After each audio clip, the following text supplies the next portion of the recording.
As Forças Armadas divulgaram na manhã desta sexta-feira uma nota conjunta na qual condenaram eventuais restrições a direitos por parte de agentes públicos e eventuais excessos cometidos em manifestações ao redor do país. O comunicado é assinado pelos comandantes da Marinha, do Exército e da Aeronáutica. Em 8 parágrafos, os militares ressaltaram os valores e tradições das forças, sempre presentes e moderadoras, para assegurar compromisso irrestrito e inabalável com a democracia e com a harmonia política e social. O comunicado é divulgado 2 dias depois de os militares apresentarem relatório sobre as eleições. Na nota, os militares destacam também a crença na importância da independência dos poderes, em particular do legislativo, a quem as Forças Armadas chamam de Casa do Povo.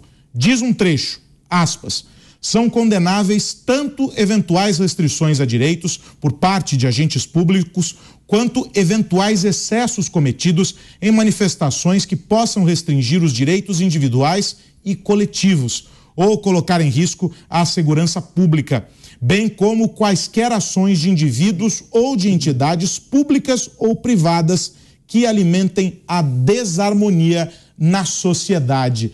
Eu começo esse tema com José Maria Trindade. José Maria, boa noite para você. Qual é o recado que as Forças Armadas enviam para a população brasileira com essa nota?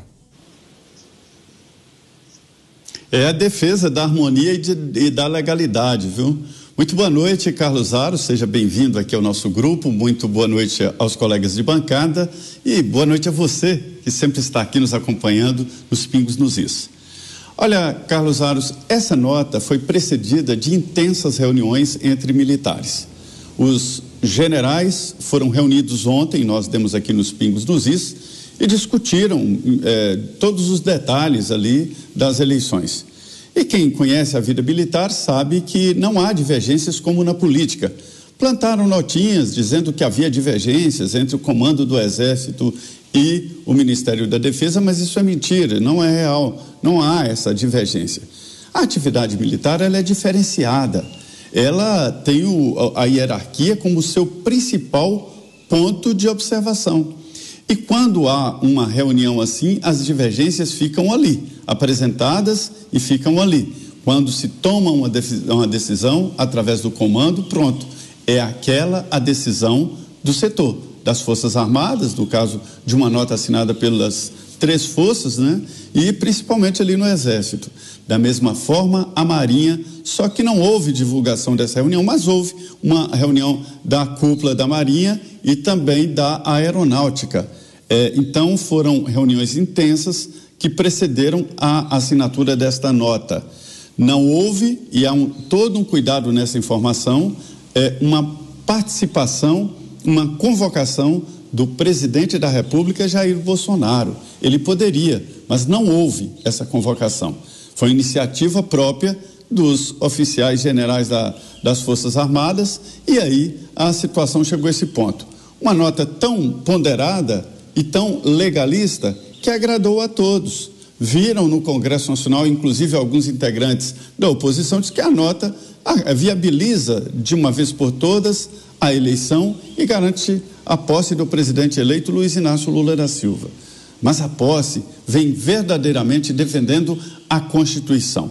E, como você disse, o Congresso é um poder que é banhado pelo voto popular, banhado pelo povo. Daí a importância que a nota deu a esse setor.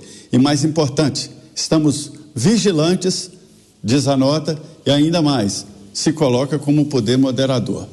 É importantíssimo que o povo saiba o que estão pensando os integrantes das Forças Armadas, né? E essa nota é uma rara assinada pelos 3 comandantes. Não é nem pelo ministro da Defesa, que é um cargo, hoje é um militar, mas é um cargo de confiança do presidente da República. O comando das forças trata-se de hierarquia e isso é muito importante. Portanto, foi uma nota muito importante, muito boa.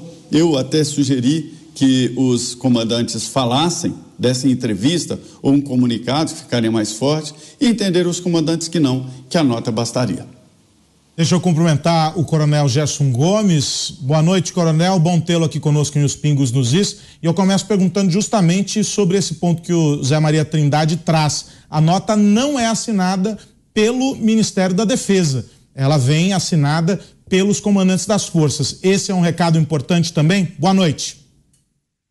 Boa noite, Aros. Boa noite, Paulo, Mota, Zé Maria, Fernão Lara. E boa noite à nossa audiência. Antes de comentar, eu gostaria de agradecer à Jovem Pan por esse espaço que abre para a nossa sociedade, principalmente para pessoas que muitas vezes não são consideradas pelo mainstream. E dizer que, antes de falar dessa nota, a minha posição é uma posição de um militar que serviu durante 32 anos e hoje é um dia muito especial para mim aqui nos Estados Unidos, porque hoje é o Veterans Day, é um dia que aqui nos Estados Unidos se homenageiam os militares. E eu posso afirmar, sem sombra de dúvida, que a instituição militar no Brasil, e particularmente o Exército, que eu conheci por 32 anos muito bem, é uma instituição que tem um corte representativo da sociedade, talvez um dos mais democráticos cortes representativos da sociedade no Brasil, porque nós temos todas as raças, todas as regiões, todas as religiões, todas as classes sociais ali representadas, numa instituição eminentemente que valoriza o esforço pessoal, a meritocracia, como nós dizemos. Então, feita essa introdução e com a convicção de que eu posso compartilhar uma visão cristã, uma visão conservadora, liberal clássica e podendo compartilhar os meus valores militares, mesmo afastado já há 10 anos, eu posso te responder o seguinte: o ministro da Defesa, de fato, é um cargo eminentemente político. E essa nota, ela fala para o público interno e para o público externo. É muito importante entender que, nesse momento que nós vivemos no país, esse corte representativo da sociedade que eu me referi, ele deixa as Forças Armadas com exatamente o sentimento médio de todo o país, ou particularmente do segmento mais conservador, que é o majoritário nas Forças Armadas. Essa indignação que nós estamos percebendo nas ruas, ela também acontece nas famílias dos militares, nos militares da reserva, como eu, por exemplo, e eu percebo nos grupos de WhatsApp, a indignação ela é geral. E muito importante foi essa nota para falar ao público interno que o estamento militar está afastado da parte política. No entanto, os seus comandantes fazem essa interface e por isso os três falaram tanto ao público interno quanto ao público externo. Ela foi muito bem recebida pelo público externo porque ela é uma nota legalista e ela foi muito bem recebida pelo público interno porque demonstra a todos os subordinados que eles podem confiar na cadeia de comando, porque o comandante de cada força está atento à situação que está ocorrendo no país. Deixa eu trazer o Paulo Figueiredo para essa nossa conversa. Meu amigo, boa noite para você. Quero a tua análise também, você que estava analisando e pediu tempo, inclusive, falou: quero mergulhar no relatório que foi apresentado pela defesa, agora com esse complemento à nota divulgada pelas forças. Boa noite para você. Boa noite, querido Carlos Aros, muito bom tê-lo aqui conosco. Queria cumprimentar a todos da bancada, especialmente o nosso coronel Gerson Gomes, que está aqui nos Estados Unidos, bem pertinho de mim. Então, como eu quero cumprimentá-lo pelo Dia dos Veteranos aqui nos Estados Unidos, um feriado importante. Obrigado aí pelo seu serviço, coronel. Olha, Aros, muitas coisas acontecendo nos últimos dias, né? Eu mergulhei bastante ontem no relatório das Forças Armadas sobre a situação eleitoral do Brasil e não mergulhei sozinho. Pedi ajuda, inclusive, ao coronel Márcio Amaro, que é especialista em cibersegurança, guerra cibernética. Pedi para ele analisar comigo o relatório e vi que o relatório é um relatório muito mais forte do que originalmente eu imaginava que fosse e que demonstra uma fragilidade enorme do nosso sistema eleitoral que me causou espanto. Eu fiquei assustado. Sempre soube que qualquer sistema é passível de vulnerabilidade, mas eu não tinha ideia de que o nosso sistema era tão frágil assim. É exatamente o contrário do que dizem as nossas autoridades. E agora nós temos uma voz dissonante do que o TSE sempre diz, que são as nossas Forças Armadas. A resposta do ministro Alexandre de Moraes ao relatório e ao ofício enviado pelo ministro da Defesa é uma resposta esquizofrênica.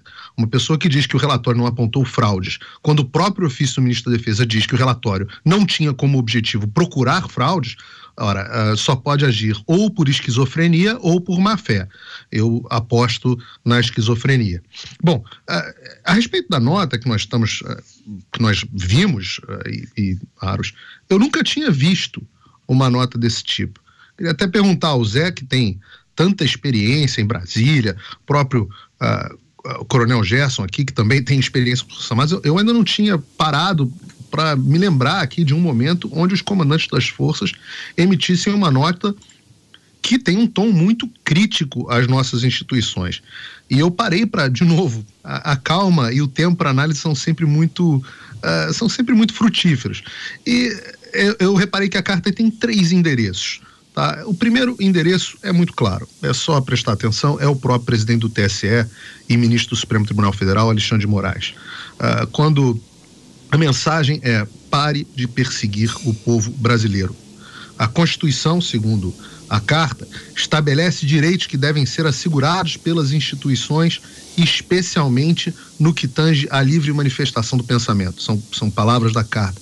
Ora, quem anda restringindo a manifestação do pensamento, inclusive na nossa emissora? A Carta também diz: são condenáveis as eventuais restrições a direitos por parte de agentes públicos. Ora, quem é o agente público que anda restringindo os direitos da população? Qual foi? Há poucas semanas nós estávamos vendo uma ministra do Supremo Tribunal Federal e do TSE dizendo que a liberdade de expressão estaria sendo suspensa, mas era só um pouquinho durante o processo eleitoral e que depois caberia a restituição. É um recado a estes, né? Não só ao ministro Alexandre de Moraes, mas talvez a outros ministros e juízes do Tribunal Superior Eleitoral. Há também um recado claro a manifestantes, aos manifestantes. Os manifestantes estão no seu direito, podem ir às ruas, devem, se acharem que estão sendo prejudicados, como diz a lei e a nossa Constituição. Então, a única coisa é que eles devem respeitar a mesma lei que garante a eles esses direitos. Então, respeitar os direitos de ir e vir, fazer os protestos de forma ordeira, né? Então, a carta é um basta naquela ideia, naquela promessa feita pelo ministro Alexandre de Moraes de que aqueles que estivessem protestando seriam perseguidos. E há um último destinatário para a carta, que é o Congresso. O Congresso, quando eles dizem a solução de possíveis controvérsias, e eles estão falando, no caso das controvérsias, estão falando de eleições, deve valer-se de instrumentos legais do Estado Democrático de Direito. Ora, quem são os instrumentos legais do Estado Democrático de Direito? Os tribunais? Sim, mas eles dizem, os legisladores é que são responsáveis por corrigir possíveis arbitrariedades ou descaminhos autocráticos, palavras muito fortes, descaminhos autocráticos, ou seja, uma ditadura imposta, que possam colocar em risco o bem maior da sociedade, qual seja a sua liberdade. Então, recado claro de que o Congresso, a Casa do Povo, como eles chamam na carta, deve começar a agir. Ora, e se as instituições brasileiras não agirem? Aí, a carta, logo no seu primeiro parágrafo, apesar do tom, talvez por conta do seu tom altamente legalista, ela diz o seguinte, que as Forças Armadas foram moderadoras em momentos importantes da história. Ou seja, naqueles momentos onde as instituições falham em garantir os direitos do povo, as Forças Armadas agem de forma moderadora. É um recado muito bem dado, resta saber qual será a efetividade e se ele vai ser entendido pelos destinatários. Deixa eu cumprimentar o Fernão Lara Mesquita, que está conosco aqui. Boa noite, Fernão. Os remetentes desta carta são conhecidos, as 3 forças. Resta saber se os destinatários receberam bem o recado. Boa noite para você. Esse é o ponto. Bom, é surpreendente que os militares estão muito bons de texto, né? Eles estão navegando por uma picadinha que é bem estreita e sem esbarrar em galho nenhum, né? Então, dizendo as coisas com muita precisão, tem se comportado de maneira irrepreensível durante toda essa crise e sem necessariamente se isentar do papel que lhes cabe. Então, esse espacinho aí é muito estreito e eles entraram, na minha opinião, com perfeição nele. O que eles estão dizendo é que tem agentes do processo brasileiro que estão fora da lei, fora da Constituição, né, e que, no caso de bola divididas, eles estão do lado da lei e da Constituição, o que é perfeito. Fica essa interrogação, quer dizer, as Forças Armadas, enquanto instituição, não tem um gatilho previamente preparado para entrar nesse tipo de discussão. Então, eles não podem propriamente atuar, né, a não ser como força moral, como tem atuado, ou saindo das suas atribuições legais. Então, não são eles que estão saindo. Quem está saindo das suas atribuições legais é propriamente a instituição que tem o papel de zelador pelas instituições legais, né? E esse é o tamanho do problema do Brasil e o ponto que nevrálgico dessa questão, porque isso, como eu já apontei em outras ocasiões aqui, não é por acaso que o Supremo Tribunal passa a agir desse jeito, né?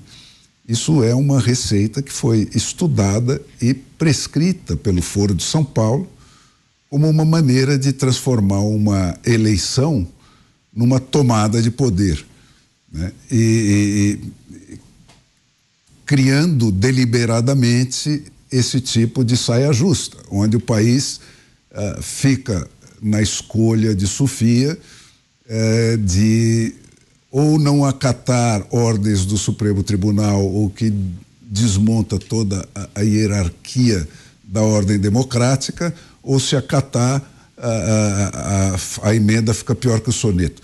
Quer dizer, isso é uma coisa deliberada, sibilina, feita para produzir esse efeito que está produzindo. Então, aonde que desempata essa coisa? Eu, desde que cheguei aqui aos Pingos nos Is, estou palpitando que as manifestações têm se dado nos endereços errados. Elas deviam estar na porta do Congresso, porque a única maneira de sair dessa encalacrada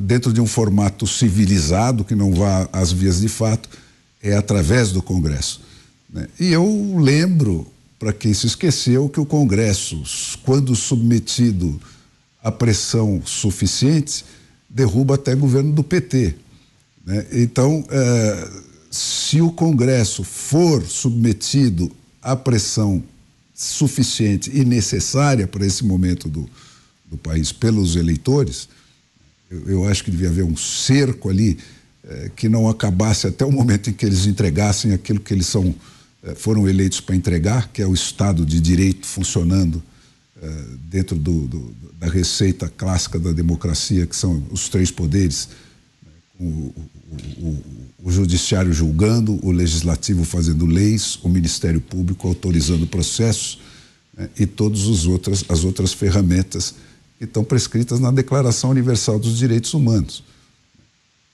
Então, eu acho que o país devia fazer uma pressão sobre o Congresso tão bruta ou mais bruta do que a que o Supremo Tribunal está fazendo sobre o país, porque é disso que se trata. Quem fizer a pressão mais forte vai ganhar essa parada. Para fechar essa rodada, Roberto Mota, boa noite para você, meu amigo. A pergunta é a seguinte: será que o Congresso entendeu o recado? Boa noite. Boa noite, Aros, Fernão, meu querido Paulo, prezado coronel, querido Zé Maria, boa noite à nossa audiência. Eu queria fazer uma reclamação, eu não quero mais falar depois do Paulo Figueiredo, porque ele diz tudo o que eu queria dizer. E também depois do Fernão é complicado, porque ele também fez a leitura da situação que eu ia fazer. Então eu vou ter que recorrer aqui a outros pensamentos. Eu queria começar lendo alguns trechos da nota, porque essa nota é um dos documentos mais excepcionais que, na minha opinião, já foram produzidos no Brasil. Quero ler alguns trechos. Primeiro, a Constituição Federal estabelece os deveres e os direitos a serem observados por todos os brasileiros e que devem ser assegurados pelas instituições, especialmente no que tange à livre manifestação do pensamento, a liberdade de reunião pacificamente e a liberdade de locomoção no território nacional. Um outro trecho. Ao regulamentar disposições do texto constitucional, a Lei 14.197, de setembro de 2021, o Parlamento brasileiro foi bastante claro ao estabelecer que, abre aspas, não constitui crime a manifestação crítica aos poderes constitucionais. Tradução: o cidadão brasileiro pode criticar qualquer autoridade e isso não é crime. Continua o texto. Nem a atividade jornalista.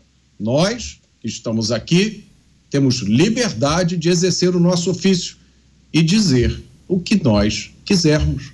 E isso não constitui crime. Continua o texto. Ou a reivindicação de direitos e garantias constitucionais por meio de passeatas, de reuniões, de greves, de aglomerações ou de qualquer outra forma de manifestação política. Mais claro do que isso, impossível. Outro trecho extremamente importante, talvez, no meu entendimento, o mais importante dessa nota. São condenáveis tanto eventuais restrições a direitos por parte de agentes públicos, quanto eventuais excessos cometidos em manifestações. Eu destaco a primeira parte, a condenação a eventuais restrições a direitos por parte de agentes públicos. É uma frase muito poderosa, que eu espero que faça muita gente parar e refletir. Porque tudo o que está acontecendo no Brasil hoje, todas as ações têm consequências e ficarão registradas. Em alguns momentos a gente tem uma agonia, uma sensação de que tudo foi destruído no Brasil, todas as regras, todas as leis, o Estado de Direito agora vale tudo. Mas a gente sabe, a história nos ensinou, esses momentos passam e vai chegar a hora do rescaldo, vai chegar a hora do acerto das contas, das consequências de tudo que está sendo feito. Outro trecho muito importante, a solução a possíveis controvérsias no seio da sociedade deve valer-se dos instrumentos legais do Estado Democrático de Direito. Cabe às autoridades da República instituídas pelo povo o exercício do poder que dele emana, a imediata atenção, olha só, a imediata atenção a todas as demandas legais e legítimas da população, bem como, segundo o trecho mais importante dessa nota, bem como a estrita observância das atribuições e dos limites de suas competências. Outro trecho, da mesma forma, reiteramos a crença na importância da independência dos poderes, em particular do legislativo. E aí, o último trecho que eu destaco, a construção da verdadeira democracia pressupõe o culto à tolerância, à ordem e à paz social. As Forças Armadas permanecem vigilantes, atentas e focadas em seu papel constitucional na garantia de nossa soberania, ordem e progresso, sempre na defesa do povo. O último trecho aqui. E aí se referindo ao legislativo, né? Sempre na busca de corrigir possíveis arbitrariedades ou descaminhos autocráticos que possam colocar em risco, olha que frase bonita, o bem maior da nossa sociedade, qual seja a sua liberdade. Essa frase veio dos 3 comandantes, da Marinha, do Exército e da Força Aérea. Eu não tenho a mesma leitura que o meu querido Zé Maria. Eu não acho que essa nota sacramenta posse de ninguém. Eu vejo aqui um recado direto Aqui tem um recado para os manifestantes. O recado é: vocês estão exercendo o seu direito.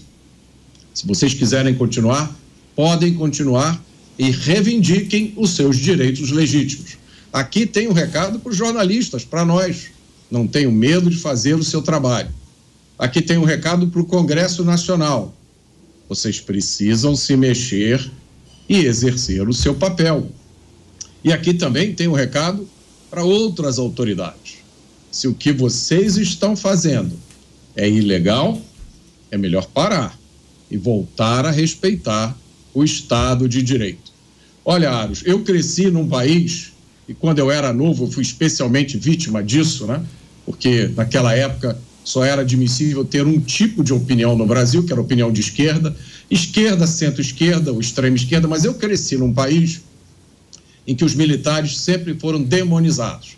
Foram símbolos de opressão, de ditadura, de censura, e eu hoje tenho uma alegria imensa de viver em um país onde os comandantes militares, numa nota como essa, defendem a liberdade como o bem maior da sociedade brasileira. Perfeito.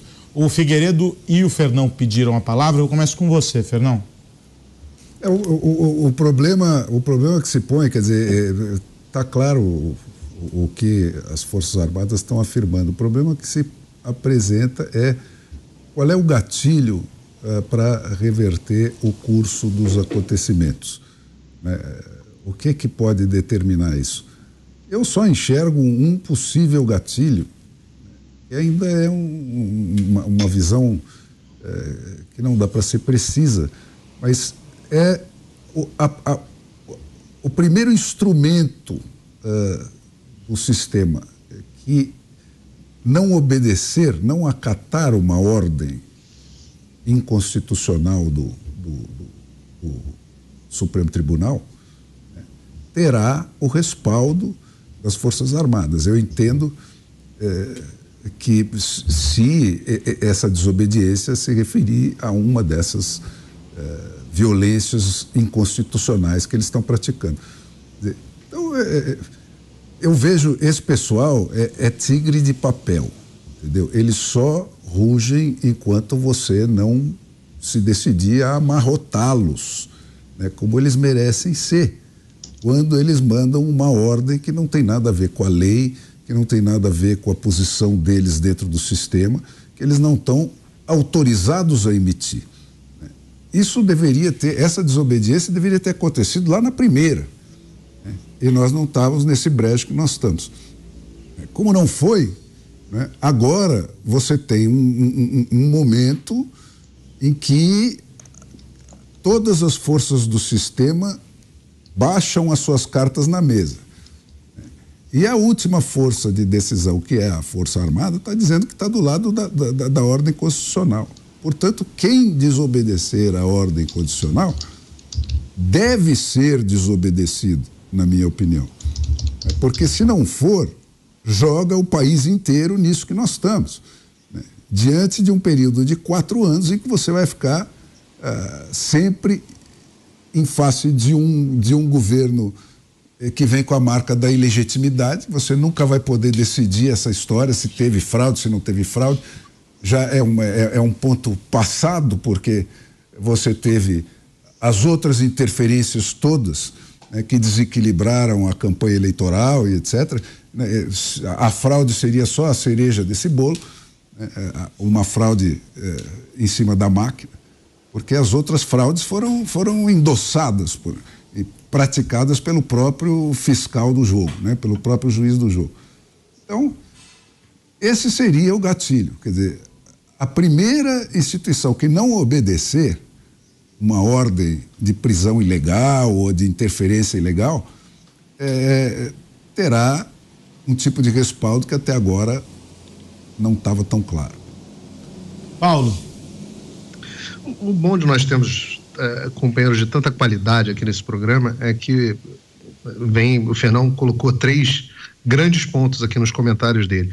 O primeiro deles, que ele vem chamando a atenção desde a primeira participação no programa, é que ele enxerga que a população deveria estar pedindo ao legislativo socorro e não às Forças Armadas. E está correto, tanto do ponto de vista institucional, no meu entender, quanto do ponto de vista efetivo. O que ocorre é que a população não confia no Poder Legislativo pela sua inação até esse momento. O Poder Legislativo foi enabler, como a gente diz em inglês, eu não sei nem falar isso em português, mas ele agiu para permitir que certos desmandos, esses desmandos autocráticos a que se refere a nota dos comandantes, ele foi permitido pelo Poder Legislativo em vários momentos e até endossado no caso, por exemplo, da prisão do Daniel Silveira, ou no caso da votação da emenda do voto impresso, onde o Congresso acabou derrubando, rejeitando a PEC. Então, há uma desconfiança. E há um terceiro motivo, que é o fato de que a população está vendo que o nosso Congresso está amedrontado. Existe um problema institucional no Brasil, um vacilo, vou chamar assim, dos constituintes, que foi a criação do foro privilegiado, foro de prerrogativa especial, como você quiser chamar.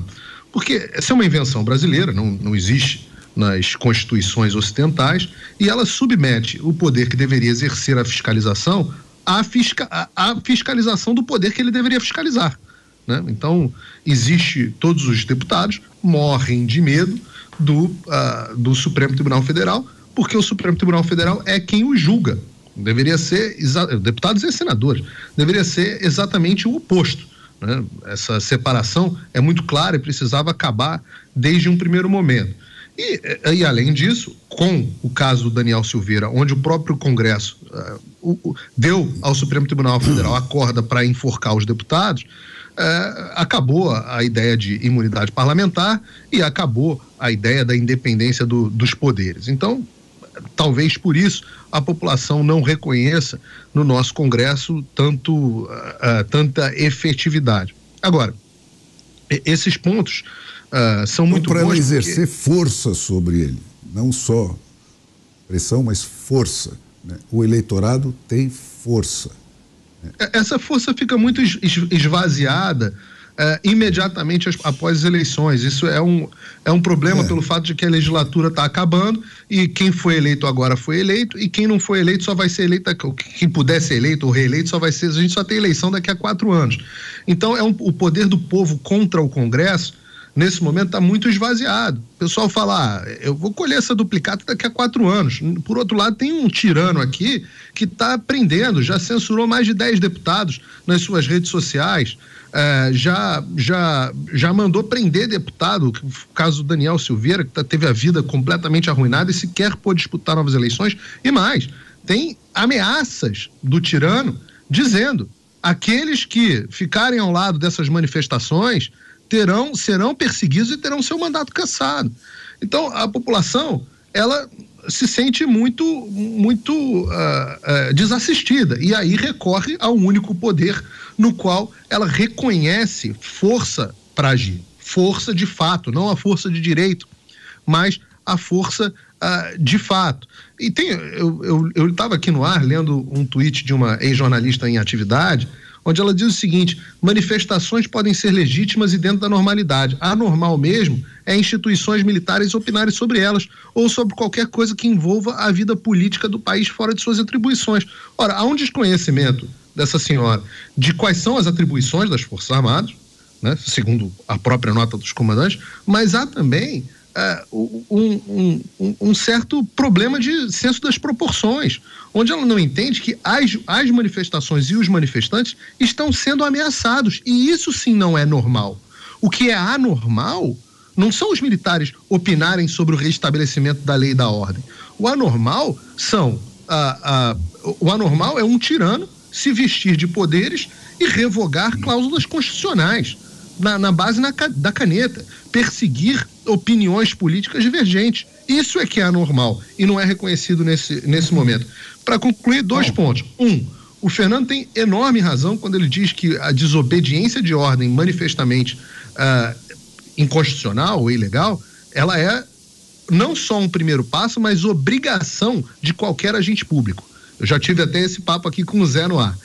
O segundo ponto que deve ser chamado a atenção é que talvez o primeiro a primeira resposta que possa acontecer nesse momento a esses abusos é justamente o que há em discussão no Congresso, e o Zé talvez possa detalhar melhor, o que há em discussão no Congresso, que é a reversão das censuras a deputados que estão em vigor por ordem do Alexandre de Moraes e a revogação dos poderes especiais, que isso é bem coisa de ditadura mesmo, ao ato institucional, aos poderes especiais que o TSE deu ao Alexandre de Moraes para remoção imediata de conteúdo e banimento de perfis. Eu acho que se o nosso Congresso tomar essa primeira atitude, ela vai ser uma amostra de que, peraí, filhão, há limites aqui que não devem ser cruzados. O Coronel Gerson fez menção a iniciar um comentário. Diga, Coronel. Eu gostaria de acrescentar um fato muito importante na percepção da população. Quando nós observamos a iniciativa ou comentários de vários políticos, especialmente dos políticos que venceram a eleição com esse resultado até agora vigente, nós observamos que a população ela está insegura diante de um aspecto que poucos estão comentando. É que o presidente Bolsonaro, durante todo o seu mandato, ele foi hostilizado pelo Poder Judiciário em diversas oportunidades. E foi demandado, inclusive, quem não lembra daquelas manifestações de 7 de setembro, onde a população gritava, eu autorizo, ou seja, dando uma ideia, né, de que a população queria uma ruptura institucional, ou autorizaria uma ruptura institucional. E, no entanto, o presidente Bolsonaro passou todo o seu mandato falando sobre jogar dentro das 4 linhas. E como isso se manifestou na eleição? Ele disse que esse avançar do Poder Judiciário sobre o Poder Executivo que aconteceu durante o seu mandato seria corrigido institucionalmente pelo voto qualificado no Senado Federal. E a população respondeu a essa estratégia legalista do presidente, foi às urnas, elegeu vários senadores exatamente com essa pauta. Posso citar o mais renomado, porque é o próprio vice-presidente da República, que já vem se manifestando sobre, após 1º de fevereiro, exercer esse papel de contenção do Poder Judiciário. Também a população elegeu bons deputados para conseguir uma maioria, inclusive deixando os partidos de sustentação da esquerda numa minoria tão preocupante que não conseguiria barrar sequer um impeachment. Então, nós percebemos que a população fez o seu papel. Qual é o problema na percepção da população hoje? É que os políticos que ainda estão nesse interregno, ou seja, são desta legislatura ainda, já começam a se articular com toda a disfarçatez para pensar quem será o próximo presidente da Câmara, o próximo presidente do Senado, e dando as costas para a população que se faz a seguinte pergunta: ok, nós jogamos dentro do jogo democrático, mas se o Poder Judiciário continuar exercendo esse poder autoritário, não cumprindo a Constituição e sem contenção de ninguém, como que nós podemos contar com a possibilidade de que no ano que vem nós teremos um Congresso com seu poder respeitado para conter o Poder Judiciário? Se nós continuarmos nesse estado de exceção, e cada vez que a população é mais pressionada, mais ela se sente insegura. Então é importante que os atores políticos entendam, principalmente os desta legislatura, que a eleição já passou e eles têm as suas responsabilidades. E é isso que o povo está fazendo, e me parece que vários parlamentares já compreenderam. As nossas eleições de meios de mandato, como aqui a gente chama nos Estados Unidos, no Brasil, são as eleições municipais. E o povo já disse o seguinte: nós tomaremos as capitais dos principais estados do país, com essa onda verde e amarela novamente, e os senhores estão esquecendo do povo. E é importante, até fechando aqui o meu comentário, que o que me chamou a atenção da nota dos comandantes foi quando eles colocaram o dele com letra maiúscula e entre aspas. Eu que conheço as redações militares e fiz essas redações por anos, me chamou a atenção porque não é muito da prática militar esse tipo de artifício, ou essa técnica. Mas por que eles fizeram isso? Para ressaltar que o poder é exercido pelo povo e esse exercício que dele, eles colocam em letra maiúscula, emana. Para a gente fechar esse assunto, 1 minuto para você, Mota. Caramba, Aros, eu precisava de mais. Olha, eu escutei várias pessoas dizendo isso. que a população deveria estar pedindo ajuda ao legislativo ou que está fazendo manifestação no endereço errado. A população está pedindo socorro onde ela acha que será atendida. Como é possível que se espere que o cidadão comum seja capaz de pensar qual era a melhor estratégia de ação? Olha, isso é injusto. A reação dos manifestantes é orgânica. Não existe nenhuma organização liderando isso. São as pessoas. Porque o que nós temos visto, né, é o crescimento diante dos nossos olhos de um inacreditável Estado autoritário. Só vou dar 3 exemplos aqui. Uma operação policial deflagrada contra um grupo de empresários por causa de mensagem num grupo de WhatsApp. Print de mensagem num grupo de WhatsApp é usada por um senador da República para deflagrar uma operação policial. Esses empresários tiveram computadores apreendidos, celulares apreendidos, contas bancárias congeladas. O outro exemplo que eu vou citar aqui é a criação desse troço inacreditável, né? O crime de assédio eleitoral. Se o empresário juntar os seus funcionários e dizer, olha, a situação do Brasil é essa, é essa e essa. Se o cenário final for esse, vai ser ruim para todo mundo, né? A economia vai ruim, eu posso até ter que fechar essa empresa e vocês vão perder o emprego. Por dizer isso, por expressar a sua opinião, ele pode ser processado criminalmente por crime de assédio eleitoral. E olha, lembra o que aconteceu ontem com a Bolsa Brasileira, né? É o que muitos empresários avisaram que ia acontecer. E o terceiro exemplo que eu trago aqui é a intimação do professor Marcos Sintra para depor na polícia por um post na rede social. A gente está vivendo uma época em que a acusação, ela em si já é a prova. E o processo já é a punição. Você imagina o impacto que sofre um cidadão comum, um cidadão de bem trabalhador, tendo uma investigação policial contra ele por um texto que ele colocou na rede social. E aí eu queria mostrar para vocês uma experiência que eu fiz. Eu coloquei hoje no Instagram um texto. Eu coloquei esse texto aqui, ó. Tudo que nós postamos no Instagram que possa ter a mais distante relação com política continua recebendo uma tarja preta da Justiça Eleitoral. Quando esta loucura terá fim? E aí eu coloquei, né, uma última frase. E será que este post aqui vai receber tarja preta? Bingo! Não demorou 10 minutos, o meu post estava com a tarja preta. O vencedor da eleição presidencial foi declarado. Veja os resultados oficiais no site do TSE. E que mundo é esse que a gente está vivendo? É um processo eleitoral que não acaba nunca. Como é que é possível esperar que a população, diante disso tudo que eu falei aqui, ainda seja responsável por pensar, refletir e escolher a melhor estratégia de ação? As pessoas estão desesperadas no seu limite. Essa nota dos comandantes, eu garanto, foi um alívio para muita gente, porque deu a percepção de que a gente ainda vive num país onde há pessoas cientes dos seus deveres e que entendem o que é Estado de Direito e Constituição.